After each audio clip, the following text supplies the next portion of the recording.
আজকে আমি যে ঘটনাটি শেয়ার করব সেটি হচ্ছে আমার আম্মুর কাছ থেকে শোনা। আম্মু তখন অনেক ছোট। আমি আম্মুর হয়ে বলছি।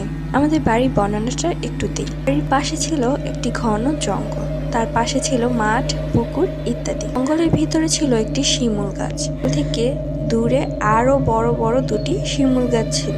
এগুলোকে সবাই ভুতুড়ে গাছ বলেই জানতো। ঘটনায় আসি।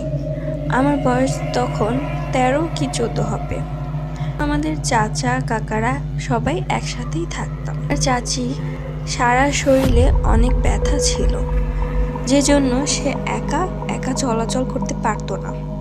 সে কোথাও গেলে তার সাথে একজনকে যেতে হতো। একদিন রাতের বেলা সে বাথরুমে যেতে চাইলে আমি তার সাথে যাই। গ্রামের বাথরুমগুলো সাধারণত অনেক দূরে দূরেই হয়ে থাকে। আমি চাচির সঙ্গে যাই, কিন্তু যাওয়ার পর আমি এক আশ্চর্যজনক ঘটনা দেখে আমার গা শিউরে উঠল।